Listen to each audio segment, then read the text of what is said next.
예수님 믿으면 정말 병이 낫나요? 라는 주제입니다. 예수님 믿으면 정말 병이 낫나요? 라는 질문을 하는 교회 바깥에 계신, 신앙 바깥에 계신 분들이 적지 않게 있습니다. 이 주제를 준비하면서 원고를 제가 퇴고를 하고요. 퇴고를 하면 두세 번 이렇게 다시 읽으면서 맞춤법이나 띄어쓰기나 문장이 매끄럽지 못한 걸 다 정비해서 단에 올라오는데, 그래도 혹시라도 제 글이기 때문에 문제가 뭐랄까요, 이게 이야기가 꼬인다거나 또 잘못된 문단 단어 선택이 있을 수 있으니까요. 그래서 제가 아내한테 이것을 좀 어쨌든 국문과 출신이니까 한번 원고를 보라 하고서 교정을 받습니다. 교정을 보면서 아내가 읽으면서 얼마 전에 읽었던 책이 생각이 난다고 소개해가지고 제가 잠깐 읽어봤어요. 여러분 장기교 박사님이라고 아세요? 장기교 박사님이라는 분이 계셨는데, 이분이 우리나라 외과 의사들, 우리나라 의사들이요 가장 존경하는 분 누구냐 물으면 이분 1등이에요. 이분 1등 장기교 박사님. 그래서 일평생 동안 정말 헌신하셨던, 그 어려운 이웃들을 위해 헌신하셨던 그리스도인인데, 이 최규철이라고 하는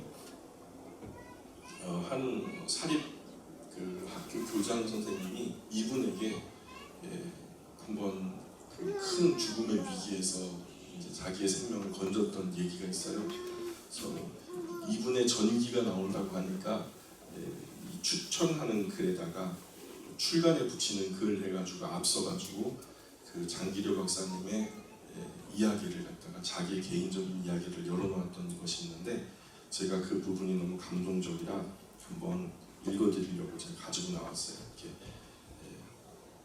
카피를 해가지고 10장 미만은 카피해도 된다고 해가지고 한번 잘 들어보시면 좋을 것 같아요.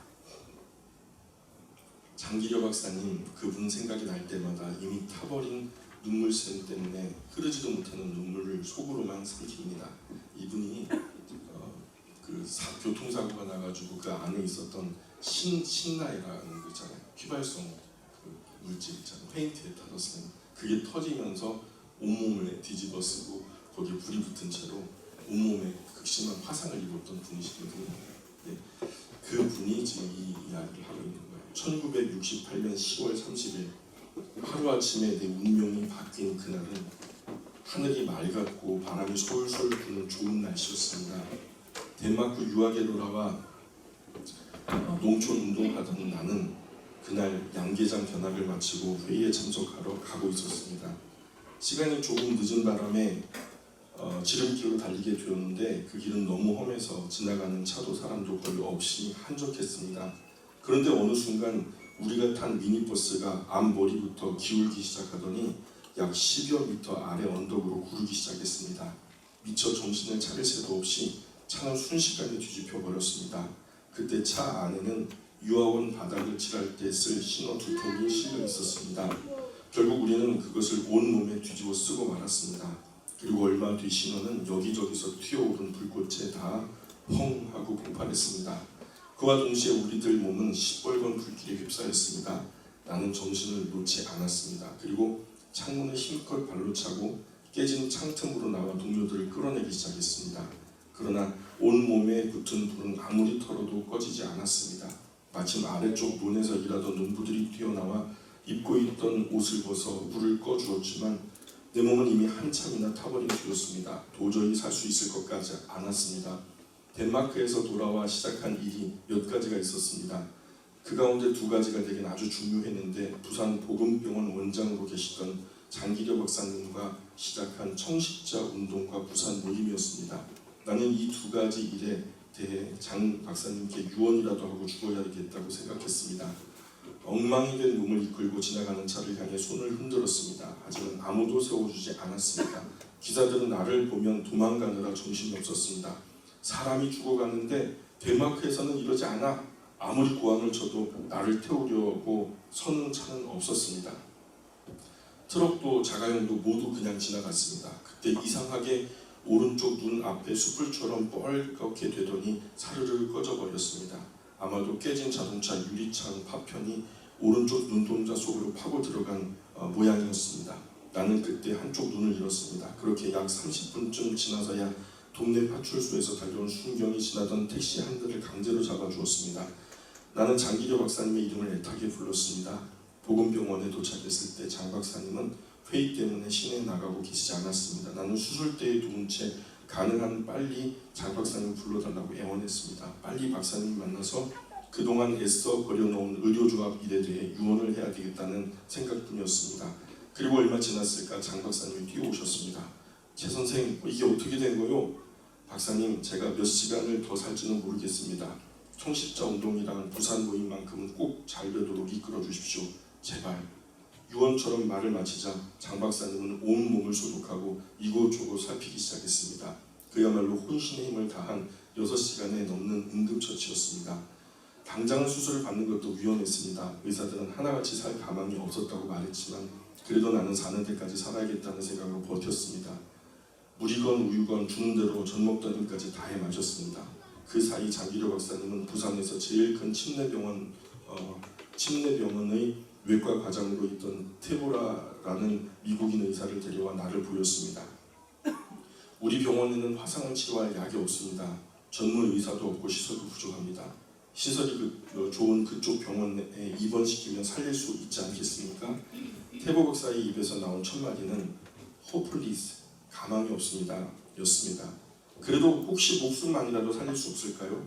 팔다리를 모두 자르면 목숨만은 살릴 수 있을지 모르겠습니다. 장담하기는 어렵습니다만 두 사람은 영어로 이야기하고 있었습니다. 내가 영어를 모르는 줄 아는 모양이지만 나는 그 이야기를 다 알아듣고 있었습니다. 고통은 참기 힘들 지경이었습니다. 나는 차라리 죽는 게 낫다고 생각했습니다. 안 됩니다. 장 박사님이 단호하게 말했습니다. 생명은 하나님의 손에 달린 것입니다. 제가 할 수 있는 데까지 최선을 다해보겠습니다. 나는 지금도 그때를 생각하면 온몸이 떨려옵니다. 장 박사님과 태보 박사는 마음의 자세가 달랐습니다. 한 의사의 마음가짐과 생각에 따라 환자의 운명이 극과 극으로 달라질 수 있다는 것을 새삼 느꼈습니다. 그 순간 장기려 박사님의 결단 덕에 나는 살아날 수 있었습니다. 그리고 청십자 운동에 좀 더 힘을 보탤 수 있었고 지금까지 살아서 주어진 사명을 감당해 나가고 있습니다. 비록 E.T. 할아버지라고 불리는 불편한 몸이지만 글을 쓰고 강연을 하고 아이들을 가르치는 데 전혀 부족함이 없습니다. 나는 함석헌 선생님이 만들어준 정신과 장기려 박사님이 만들어준 몸으로 된 사람입니다. 그래서 돌아가신 지 10년이 넘었지만 아직 이분을 잊을 수 없습니다. 그리고 그분이 생각날 때마다 이미 타버린 눈물샘 때문에 흐리지 못하는 눈물을 속으로만 삼킵니다.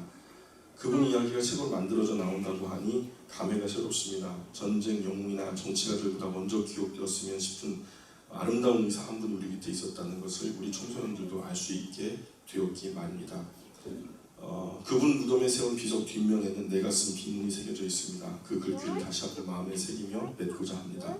모든 것을 가난한 이웃에게 베풀고 자기를 위해서는 아무것도 남겨놓지 않은 선량한 부산 시민, 의사, 크리스천, 이곳 모란공원에 잠들다.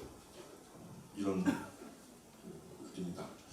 이분이 워낙 부산 지역에서 전쟁 피해로 피난 온 분들이 많다 보니까 의료 서비스를 받지 못했대요. 이분은 나름대로 의사의 우리나라에 몇 안 되는 의사였고 그렇게 진료를 하다 보면은 가장 가난한 사람들이 와가지고 약값도 없이 그냥 진찰만 받고 가는 예가 많았는데 대부분 영양실조였답니다. 그러면은 처방전에다가 이제 닭 2마리 값을 이 사람에게 내어주시오 하고서 병원 원무과에다가 보냅니다. 그러면 원무과에서는 돈을 도리어 환자에게 주고 꼭 닭고기 사드시라고 이렇게 신신당부한 다음에 돌려보냈다고 합니다. 평생 그렇게 월급도 전부 다 가난한 이웃들을 위해서 다 쓰고 남은 생애 이제 다 돌아가실 이후에 다 추려보니까 집도 없이 그냥 그 병원 옥상에서 사셨대요. 근데 추려보니까 통장에 1,000만 원이 있더랍니다. 그 1,000만 원도 의원에 자기를 노년에 끝까지 돌봐주었던 도우미에게 자기 옆에서 도와주었던 이에게 다 물려준다라고 유언을 남기고 돌아가셨대요. 뭐 이루 말할 수 없는 많은 그 이야기가 있어요. 그래서 이번에 독서 캠프 때 동계 독서 캠프 때 우리가 이 책과 더불어서 예배라고 하는 책이 2권을 또 읽으려고 지금 준비를 하고 있는 가운데 있습니다. 아마 책을 이제 곧 구입하게 될 텐데 필요하신 분들은 아내한테 또 따로 얘기해 주셔서 두 권 정도 같이 읽어보셨으면 좀 좋겠다는 생각이 듭니다. 오늘 주제가 예수님을 믿으면 정말로 병이 낫나요? 라는 주제인데 그런 질문 많이 하시죠. 너희 교회 나가면 진짜 병 낫냐? 뭐 아픈 거 다 없어지냐? 묻는 사람이 있습니다. 결론부터 말씀드리면 예수님을 믿되 예수님께서 자기의 병을 고쳐주실 것을 확실하게 믿는 사람은 분명하게 낫습니다. 확실하게 믿는 사람은 분명하게 낫습니다. 그러나 어떤 분은 예수님을 믿으면서도 예수님께서 병을 고쳐주시는 것을 믿지 않는 사람도 있어요.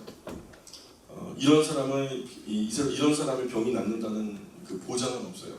왜냐하면 믿음이 약하니까. 그렇다고 그런 믿음이 다 잘못된 것은 아니거든요. 뭐 그런 연약한 믿음도 하나님은 옳다라고 하시니까 예수님은 이런 문제에 대해서 그 사람 본인의 믿음에 이인을 하셨어요.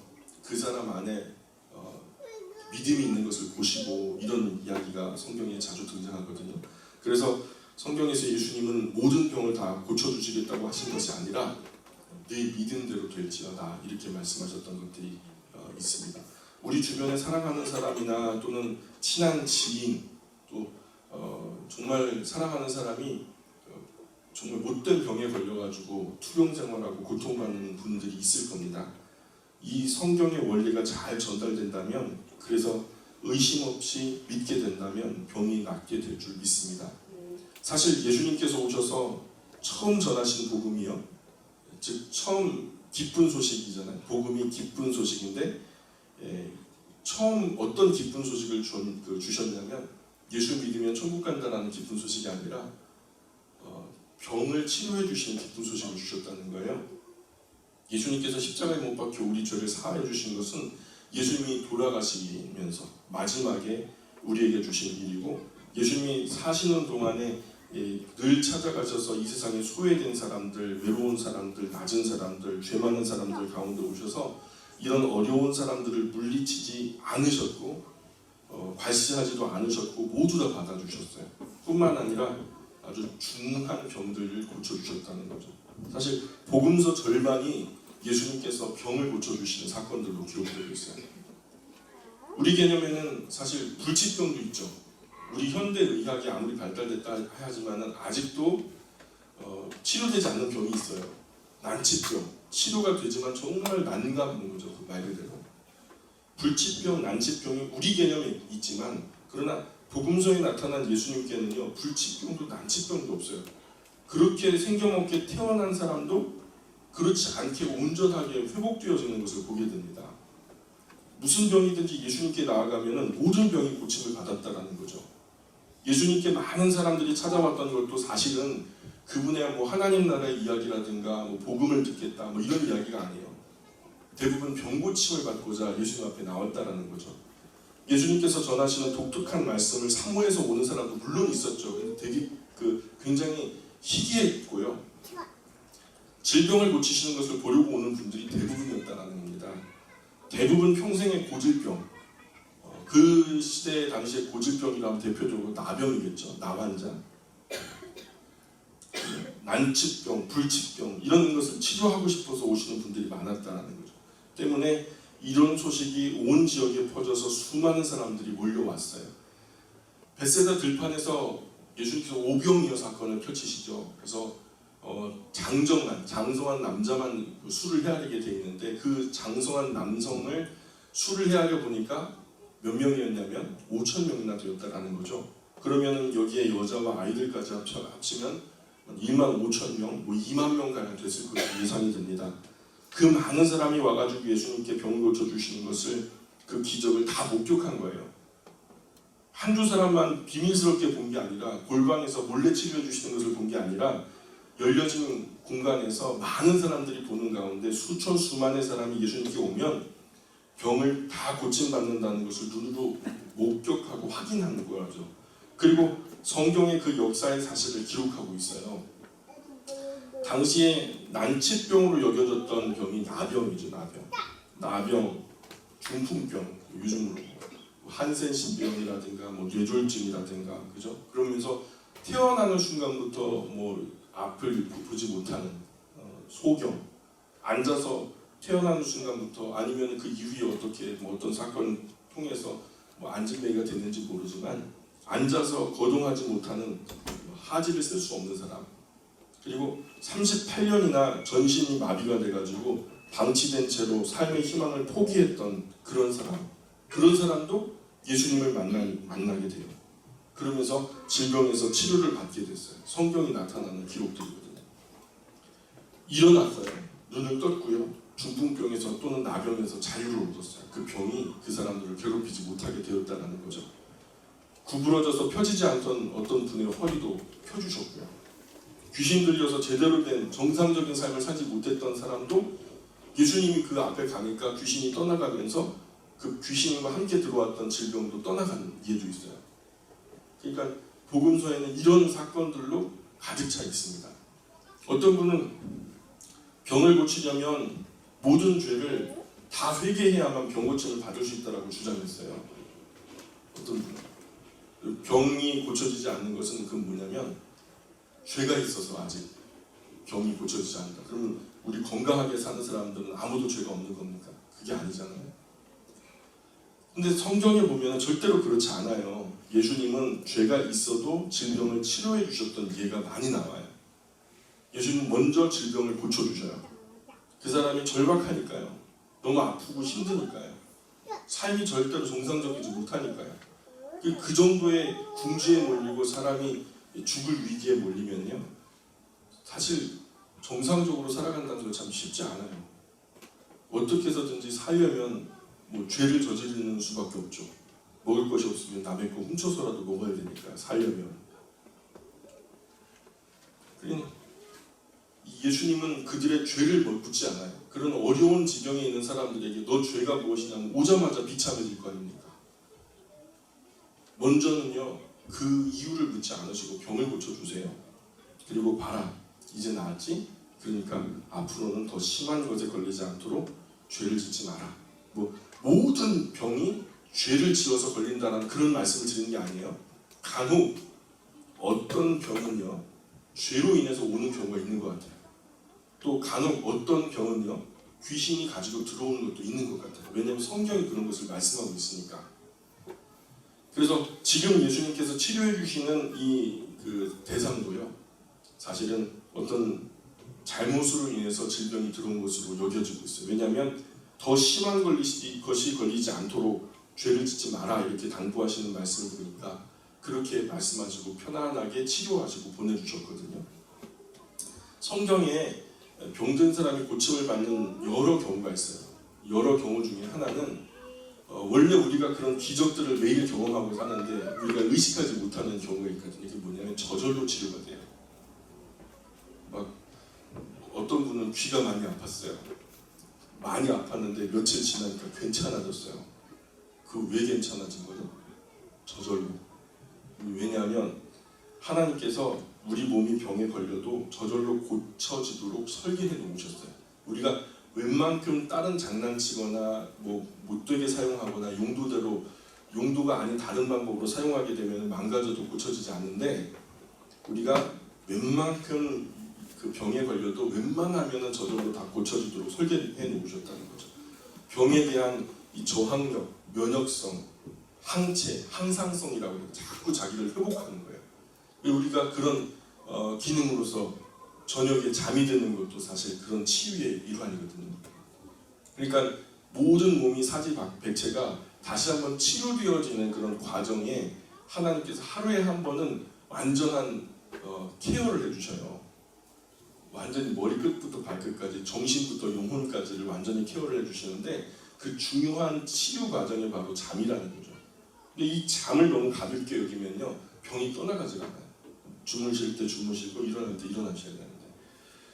그래서 이런 자가치유의 능력으로 대부분의 질병은 특별히 의사나 약사 손 쓰지 않아도 저절로 병이 대부분 나아요. 그런데 또한 병이 걸리지 않게 예방장치도 하나님께서 우리에게 해놓으셨어요. 안전장치라 할까요? 우리 몸에 병이 들어오지 못하게 하는 안전장치가 많이 있어요. 모두를 설명할 수 없지만 대표적으로 우리가 입안에 침 있잖아요. 침 라이소자임이라고 하는 성분이 침 안에 섞여 있는데요. 이게 효소예요. 이것이 음식하고 함께 버무려지면서 입안에 음식을 따라 들어온 세균들이요, 이 침에 의해서 이 라이소자임이라고 하는 이 성분이 이 세균을 갖다 녹여버려요. 그래서 혹여 어떻게 운이 좋게 입을 통과한 세균이 있으면 이 침에 있는 이 라이소자임보다 훨씬 더 강력한 게 뭐냐면 위에 있는 위산이 있거든요. 위산에서 이 산성이 돼가지고 위산이 분비되면서 웬만한 병균은 다 위에서 녹아 죽어버리게 되거든요. 간혹 병균이 침투되었다 해도 낫게 하는 항상성 장치가 우리 안에 내재되어 있어요. 내재되어 있어요. 그래서 한 경우에는 저절로도 낫고요. 또 한 경우에는 하나님께서 우리 안에 숨겨 놓으신 안전장치로 인해서 질병이 예방되어지는 장치도 있고요. 또는 성경에 보니까 성부 하나님께서 그래도 병이 걸리는 경우 있잖아요. 그런데 이럴 때 누가 고쳐주시냐면 하나님께서 고쳐주셔요. 성부 하나님께서. 성경에 보면은 나 여호와는 치료하는 하나님이라. 이 하나님께서 직접 자기의 신분을 밝히신 거예요. 나 여호와는 치료하는 하나님이라. 하나님도 우리의 치료를 도우신다라고 하나님 스스로 말씀하시는데 하나님이 또 그런 기능을 앞세워서 하나님 말씀하시기를 치료하는 하나님이다. 성부 하나님께서 우리의 병을 고쳐주시고자 하시는 분이라는 것을 알고 있죠. 하나님은 우리가 병 걸렸을 때 고쳐주기 원하실까요? 아니면 그냥 내버려 두실까요? 고쳐주기를 원하시는 분이세요. 그냥 원하시는 게 아니라 간절히 원하시는 분이세요. 자, 우리 출애굽기 15장 볼까요? 출애굽기 15장 26절 한번 볼까요? 출애굽기 15장 26절.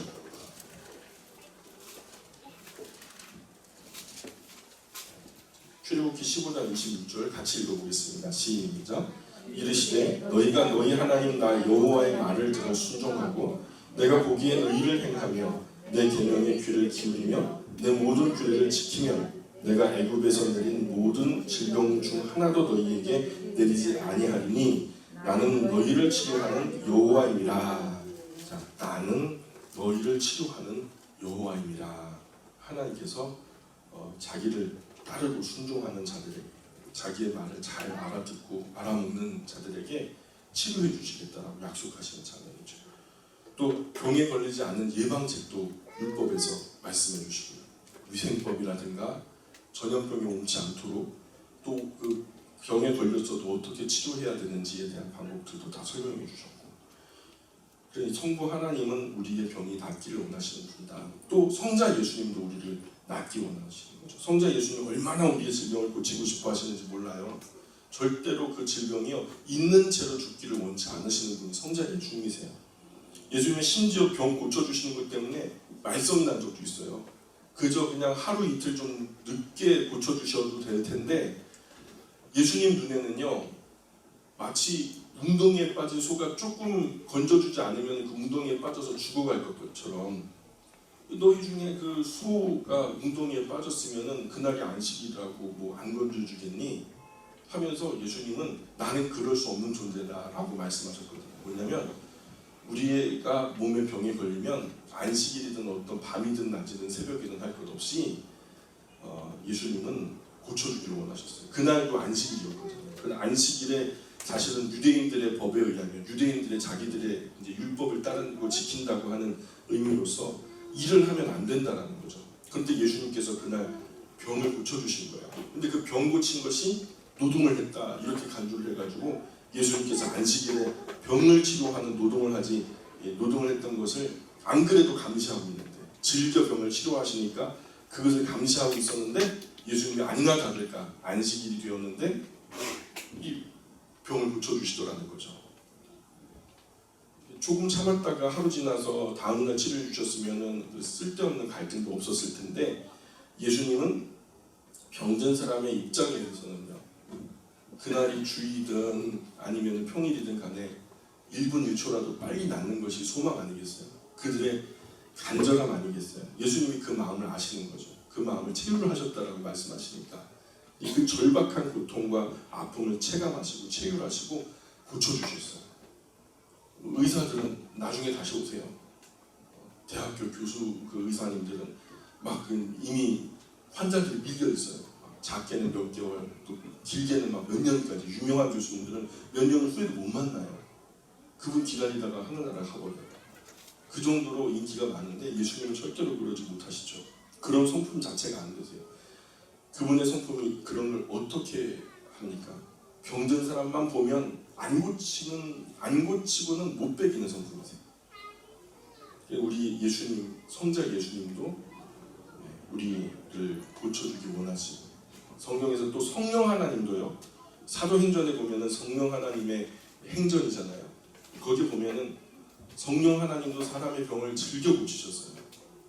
예수님만큼이나 성령 하나님도 우리의 질병을 고치려고 애를 쓰고 노력을 하시거든요. 그런데 이 땅 위에 너무 병자가 많아요. 그래서 어느 한 통로, 어느 한 곳에서만 고치면요, 열방의 사람들이 다 서비스를 받을 수 없거든요.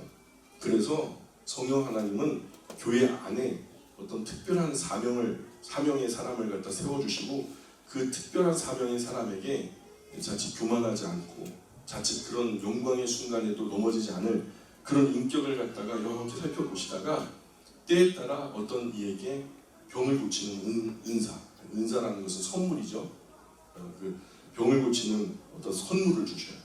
그래서 그 사람을 통해서 병을 고쳐주시는 은사를 나누어 주시고 인해서 나만, 성령님만 고치는 것이 아니라 성령님을 통해서 다른 사람을 통해서, 다른 사람의 손길을 통해서 성령께서 고쳐주기를 원하신다는 거죠. 그래서 성령 하나님은 이런 은사를 통해서도 많은 병자를 고쳐주시려고 노력하시는 분이세요. 또 의사라고 하는 장치가 있어요. 의사. 하나님은요, 사람을 고치시려고 의사를 세우셨어요. 의사가 뭐 예수님을 믿던 안 믿던 그들의 지식이 뭐 나름대로 공부해가지고 습득한 어떤 그 지식이라 해도 사실 그 지식과 지혜의 원천은 하나님이시거든요. 그래서 사실 의술의 모든 지식이나 지혜, 그 모든 수술, 치료의 원리들이 다 하나님께로부터 나온 것들이에요.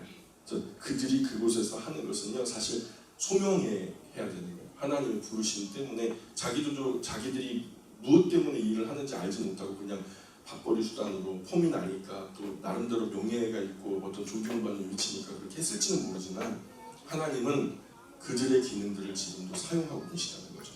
의사라고 하는. 또 약사도 있죠. 약사. 하나님은 사람을 고치시려고 약사를 세우셨어요. 또 각종 약초의 특성 연구. 우리가 아플 때 막 산에 들에 가가지고 약초 캔들 우리가 알겠습니까? 뭘 먹어야 될지, 뭘 캐야 될지 우리가 어떻게 알아요? 이미 우리보다 앞서 그것에 대해서 특성을 연구하고, 어떤 경우에 이런 약초를 먹으니까 열도 내리고 염증도 사라지고 하더라, 이런 것들을 어떤 책에다가 잘 정리하고, 또 그것을 어떻게 잘 정제해가지고 약으로 만들어서 우리 사람들에게 이렇게 공급해주는 그런 약초와 약재, 약의 근원이 되는 특성을 부여하시는 분도 하나님이시더라는 거죠.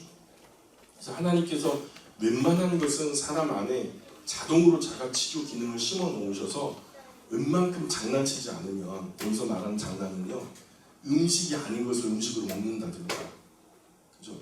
우리가 막 어떤 화학약품으로 범벅이 되고 범죄해진 것들, 우리가 하나님께서 음식으로 간주하지 않은 엉뚱한 것들을 많이 먹음으로 인해서 나오는 어떤 잘못된 그 변이 현상들, 이런 것이 아니고서는 하나님이 말씀하시는, 성경이 말씀하는 정상적인 삶을 사는 과정 안에서 우리가 어떤 병이 걸렸으면요, 자가 치료되도록 하나님께서 그런 기능들을 우리 안에 심어 놓으셨어요.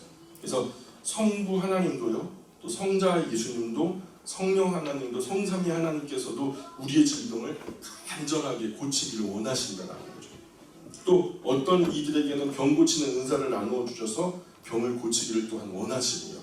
또 세상의 그 많은 병원, 의원, 그리고 한의원, 의사, 약사, 한의사, 간호사, 간호보조사, 뭐 이렇게 물리치료사, 운동치료사, 뭐 의료상담사 등등 많은 이들을 내세워서 사람의 병을 치료하라고 말씀하시는 거죠.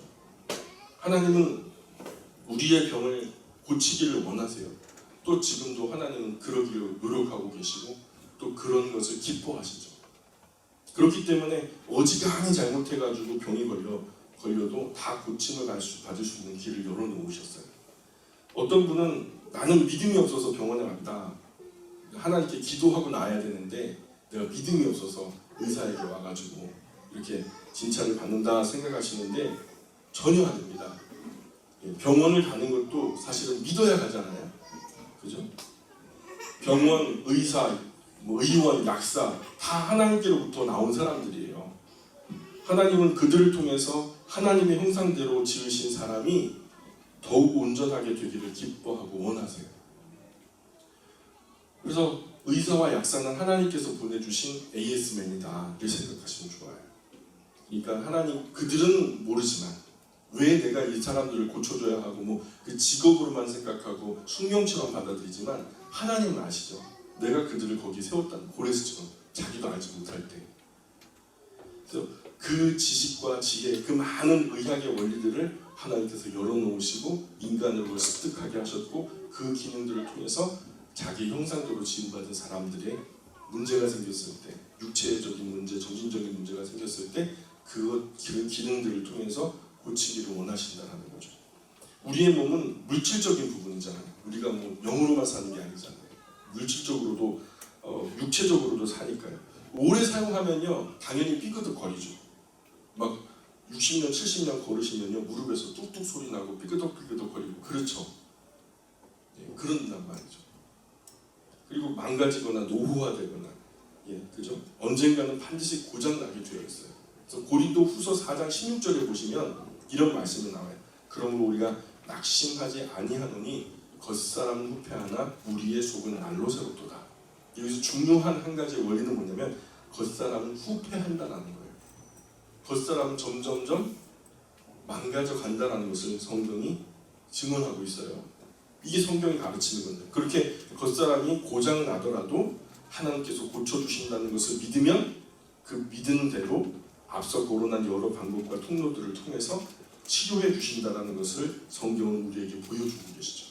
정말 성경에서 어떤 극적인 드라마틱한 장면으로 너를 낫게 하리라 하고서 뿅 해가지고 그 자리에서 짠하고 낫으면 그것도 기적이지만요, 더 많은 경우, 그건 아주 특별한, 만에 하나 10만에 하나는 그런 경우가 있지만요, 대부분의 경우에는요 일상 속에서 쉬이 고쳐지도록 하나님께서 기능하셨어요. 근데 그래서 우리가 너무 자주 그런 일을 경험하다 보니까 그게 기적인지 모르고 지나갈 때가 많죠. 한 번은 예수님께서 예루살렘에 올라가셨었어요. 예루살렘에 베데스다라고 하는 연못이 있거든요. 그 연못 곁에 작은 흥각들이 많이 있어요. 그 거기에 몸이 불편한 장애인, 병든 사람들 막 너무 많이 누워 있어요. 왜냐하면 그 연못이요 가끔 물이 뒤집어져요. 막 황토색 흙탕물이 막 뒤집어지면서 안에서부터 샘이 솟구쳐 흐르면서, 그러면은 천사가 동한다 생각해가지고 그때 물에 가장 먼저 뛰어들어가는 사람이 치료가 된다라는 이야기가 있었던 거죠. 그래서 많은 병든 사람들이 그곳에 머물다가 물이 동할 때 뛰어들어가기 원했고, 실제로 그 치료된 사례가 있었던 것 같아요.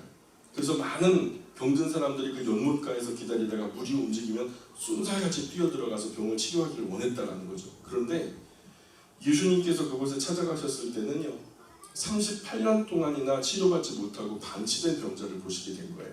다른 사람들은 나름대로 조금씩 까딱까딱 기동하고 움직이기도 하는데 마치 그곳에 오랫동안 붙어 있었던 가구 마냥, 원래 그곳에 있던 어떤 바위돌 마냥, 이 사람은 아예 그냥 희망의 빛이 없이 그냥 옆에 이렇게 누워있는 것을 보신 거죠.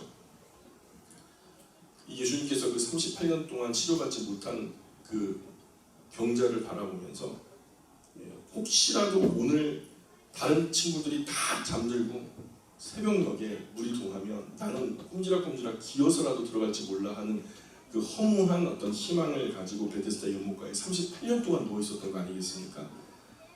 오늘로 보면요 생각해보세요. 38년 동안 병원에 입원한 사람이 38년 동안 병원에 입원했다 생각해보세요. 희망이 있게 보이나요?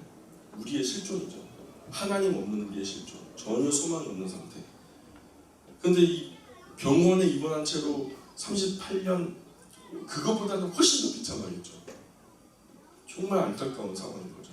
웬만하면 포기할 만도 한데 하나님은 우리 몸에 병이 들었을 때 간절히 낫고 싶어하는 사람을 기뻐하세요. 낫고 싶어 하셔야지 에이 나는 틀렸어. 그러면 하나님도 못 도우세요. 우리 인격을 뜯어 고치고 하나님이 우리를 무시하고 막 이렇게 강제로 하는 일은 없거든요. 치료도 그래요. 그게 지극히 치료받기를 원하는 것이 정상적인 심리지만 어떤 경우에 우리의 망가진 심성이요 차라리 죽어버렸으면 좋겠어 이런 생각을 가질 때가 있거든요. 가끔 어떤 어르신들을 만나면 인생을 굉장히 험하게 사셨어요. 너무 몸이 아프고 힘들고 괴로우니까 차라리 죽어버렸으면 좋겠어. 이제 그만 살았으면 좋겠어. 그런 분이 계시더라고요. 이런 분들은요 하나님이 도와주실 수가 없죠.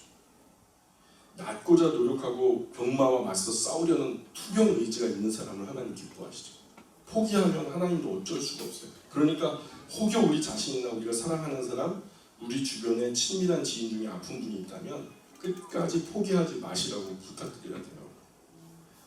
치료해 주실 믿음과 더 나아질 수 있다는 소망을 가지고 만병의 의사가 되시는 하나님께 끝까지 의지하시기를 바랍니다. 포기하지 마시길 바래요. 하나님은 우리의 신체의 모든 장기를 다 설계하시는 분이세요. 그 하나님께서 우리를 고쳐주기를 간절히 원하고 계신다는 것이 성경이 우리에게 나타내 보여주는 이야기거든요. 이런 믿음을 가지고 끝까지 의지하고 기도하면서 이겨내시기를 부탁드립니다. 하나님을 신뢰하는 사람의 믿음의 기도는요 병든 사람을 일으킨다라고 성경에 분명하게 기록되어 있어요. 당장 벌떡 일으킨다는 얘기가 아니에요. 어제는 아프다가 오늘 순간 나았다 이런 거 아니에요. 정말 특별한 경우에 그렇게 치료해 주실 수도 있지만 대부분의 경우에는 조금씩 나아져서 정상적인 과정을 거쳐서 치료되게끔 하나님께서 하셨다는 거죠. 예수님께서 베데스다 연못과 병자의 병을 벌써 오래된 것을 이미 아셨대요. 예수님께서 그 환자를 보면서 병이 이미 오래된 것을 아셨다 이렇게 기록하고 있거든요. 그래서 예수님은 38년 된 병자를 보고 말씀하셔요. 뭐라고 말씀하시냐면 네가 낫고자 하느냐, 너 낫기 원하니, 치료받기 원하니? 라고 물어보신 거죠. 당연히 중한병에 걸린 사람이 낫기를 원하죠. 근데 사실 나았으면 좋겠어요 라고 대답하기보다는 그간 38년 동안 쌓인 상처와 아픔이 너무 크다 보니까 예수님이 당연한 일을 물으신 건데 어떤 얘기는 당연하지 않을 수도 있는 얘기거든요. 너무 병이 오래돼가지고 희망이 사라지고 죽을 날을 기다리는 어떤 얘기는 낫고자 하느냐라는 말이 나 놀리는 거요? 이렇게 받아칠 수도 있는 거거든요. 지금 나랑 장난하자는 겁니까? 이렇게 화를 낼 수도 있는 거거든요. 헛된 희망으로 될 수 있는데 또 어떤 분들은 나는 하루라도 빨리 죽기를 원합니다 이렇게 대답하는 분들이 있다니까요. 예수님께서 오랜 병자가 낫기를 원하시는지 물으시니까 병자가 뭐라고 대답했는지 아세요? 요한복음 5장 7절에 이렇게 말해요. 병자가 대답하되 주여 낫기를 원합니다 이렇게 얘기하면 간단한데 뭐라고 얘기했냐면 주여 물이 움직일 때 나를 못에 넣어준 사람이 없어. 내가 가는 동안에 다른 사람이 먼저 내려가나이다 이런 말을 해요. 그것 때문에 내가 아직까지 못 낫고 있지 내가 먼저 가면 나을 수 있다라는 그런 얘기인 거죠. 그러니까 이 말인즉슨 낫고자 한다는 거예요? 낫기 원치 않다는 거예요? 낫고자 한다는 거죠. 몸이 너무 불편해서 늘 먼저 들어가지 못해서 번번이 기회를 놓친 것이 38년이라는 거죠. 실패 한번 1년에 한 번만 실패해도 38번 실패한 거예요. 7.8기 뭐 그런 게 통하지 않는 이 사람에게는. 근데 우리 1년에 한 번 동했겠습니까? 그냥 6개월에 한 번 동했으면요. 76번? 그러면 분기마다 한 번씩 동했으면요. 곱하기 4하면 되겠죠. 100번 넘게. 그죠?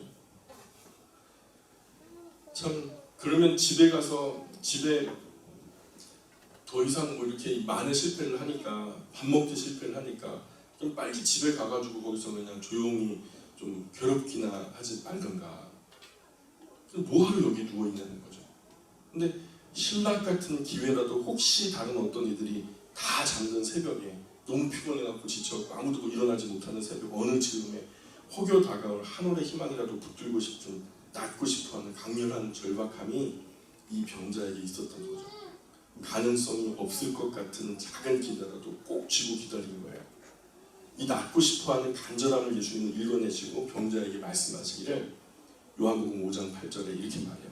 예수께서 이르시되 일어나 네 자리를 들고 걸어가라. 38년 된 병자에게 일어나 네 자리를 들고 걸어가라. 혹 지금 투병을 하고 계시는 분이 계시다면 주변에 사랑하는 사람이나 지인이나 가족 중에 그런 안타까운 분이 계시다면 끝까지 포기하지 마시고 우리를 지으신 하나님께 간절히 의지하시기를 부탁드립니다. 가장 아름다운 상황은 그 병에서 치료해 주시는 거죠. 치유해 주실 것을 믿고 신랑 같은 소망이라도 끝까지 놓지 말고 우리가 뭔가라도 좀 의지하는 그것이 있다면 하나님을 의지하는 것이 저는 낫지 않을까 하는 생각이 듭니다. 혹여 치료되지 못하는 상황이 되더라도 하나님을 끝까지 신뢰해서 의지하고 하나님을 소망하다가 부름을 받는다면 병에서 도리어 자유를 주실 거예요. 그렇게 죽는다 해도요 여한 없이 잃을 건 없어요. 그렇게 하나님을 의지하는 사람의 영원한 삶의 거처를 이미 하나님 마련해 놓으셨대요. 그곳에서 가장 큰 위로와 평안으로 인도해 주실 거예요. 이 땅에서 병으로 인해서 얻었던 고통과 고생과 아픔과 슬픔보다 훨씬 더 큰 평안과 안식으로 위로해 주실 거라고 약속하셨어요. 하나님을 끝까지 의지하는 자에게 아프든 건강하든 병들든 늙었든 젊었든 사나 죽으나 우리가 다 주의 것이로다. 삶과 죽음을 가늠하는 순간 절대로 어두운 곳에 버려지지 않게 하셨어요. 하나님을 의지하는 자는 죽음 이후에도 빛으로 인도하시는 거죠. 하나님은 힘들게 투병하는 당신을 지금도 꼭 알고 계시고 또 더한 상황이 온다 할지라도 그 손 꼭 잡고 놓지 않으실 거라고 확신합니다. 병을 이기려고 병을 이제 나으려고 병에서 치료되려고 노력하시는 것 그 넘어서서 저는 병을 초월하셨으면 좋겠다는 생각이에요. 병을 초월하셨으면 좋겠다. 병에서 정말 치료받기를 원하는 것과 더불어서 치료받지 못한다 할지라도 하나님 내 영혼을 주님께 의지합니다. 양쪽을 다 준비하는 지혜로움이 우리 안에 있었으면 좋겠어요. 그러나 우리가 분명한 것은 하나님은 우리를 깨끗하게 치료하기 원하신다는 거죠. 우리가 그분을 의지하고 끝까지 소망 잃지 않는 건강한 하나님의 자녀가 되었으면 좋겠습니다. 우리 기도하겠습니다.